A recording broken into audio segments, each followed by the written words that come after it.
BFM Business. Check-up santé au cœur de l'innovation santé. Bonjour Olivier. Bonjour Fabien. Vous m'avez l'air en grande forme aujourd'hui, alors que vraiment autour c'est un petit peu la déprime. Bah oui, je vais essayer de jouer le contre-feu, voyez-vous. Ça va nous faire du bien. Ouais. Je vous précise d'abord, je ne fais pas partie des rassuristes. Vous savez, ces gens-là qui se promènent un petit peu partout et qui vous disent que finalement la situation n'est pas si grave, qu'il faut regarder les chiffres autrement, que le gouvernement en fait beaucoup trop. Non. Je ne fais pas partie des rassuristes, mais par contre ce matin j'avais envie de vous donner quelques nouvelles rassurantes, optimistes. Donc vous êtes rassuriste. Oui, non. Ouais. Ponctuellement. Des nouvelles que j'ai trouvées dans la presse anglo-saxonne, parce que c'est vrai qu'en France, on a tendance à très peu parler de ce sujet, qui est celui du vaccin, des vaccins anti-Covid et de l'avancée des recherches, comme si on avait peur peut-être de dire aux Français, finalement, ce sera peut-être pas si long que ça, et on a peur qu'ils arrêtent un petit peu de faire attention. Et donc, en tout cas, les nouvelles piochées dans la presse anglo-saxonne, elles sont bonnes, vraiment bonnes, parfois même très bonnes. Pourtant, il y a pléthore de projets en cours, des dizaines de projets à travers le monde. C'est vrai, des dizaines de projets, mais on va en distinguer 4 qui sont les têtes de wagon, ceux qui font la course en tête. Et d'abord celui de l'américain Pfizer. Le patron de Pfizer, Albert Bourla, cette semaine, en a dit un peu plus sur les données. Alors, ce que lui avance, c'est que on aura des données effectives le 3 novembre. Lui, il les aura en tout cas le 3 novembre. À cette date-là, en effet, 50% des 44 000 personnes qui ont participé à l'essai auront été vaccinées au moins il y a 2 mois. Et donc, ces 2 mois-là, c'est la période de sécurité qu'impose l'agence américaine pour se dire, voilà, on a surveillé ces gens-là. Donc, le 3 novembre, on saura, il y a 50% des 44 000 personnes qui auront été vaccinées. Et donc, on se dit que le dossier de Pfizer sera déposé sur le bureau de l'agence on dit la 3e semaine de novembre à peu près. Et là, c'est moi qui avance.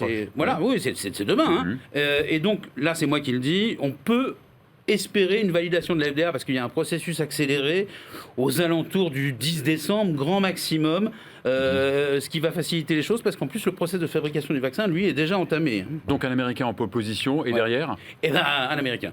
D'accord. Mais bon, rassurez-vous, un petit cocorico quand même, un Américain dirigé par un Français, c'est Moderna, qui est dirigé par Stéphane Bancel. Lui devrait disposer de résultats, lui aussi, le mois prochain, peut-être, on va dire une quinzaine de jours après Pfizer, et décrocher le feu vert de l'agence américaine, allez, en décembre, 2 semaines après Pfizer. Alors, le principe de l'essai de Moderna est simple. On a pris 30 000 personnes qui participent à l'essai. Pour 15 000 d'entre eux, on a injecté le vaccin. Pour 15 000, on a mis un placebo. Et on attend maintenant que 53 personnes soient infectées. 53 sur les 30 000. On va prendre ces 53, on va regarder à quel groupe ils appartenaient, si le vaccin fonctionne. Obligatoirement, l'immense majorité des personnes infectées appartiendront au groupe placebo. Si la différence n'est pas significative, on attendra que 106 personnes soient infectées. Alors, au pire, le feu vert de la FDA interviendra à ce moment-là, au mois de janvier. Donc, et après, c'est des Américains qui trouve-t-on dans la course Encore un Américain, oui. Qui s'appelle J&J. Oui. Et puis un Britannique. Là aussi, encore Cocorico. On n'a pas de gros laboratoire français dans cette tête de pont de 4, mais on a des dirigeants français. AstraZeneca. Pour ces deux-là, on est à peu près sur le même timing, on va dire, même si les essais cliniques ont été un petit peu retardés parce qu'il y a eu des pauses, il y a eu des accidents il y a eu des pathologies qui sont comme arrivées. Toujours dans le oui, développement ça arrive d'un tout le vaccin. temps. Tout le monde en a fait des tonnes. En réalité, sur des milliers de personnes, ça arrive tout le temps. Les grands spécialisés d'essais cliniques vous disent que c'est quelque chose de très classique.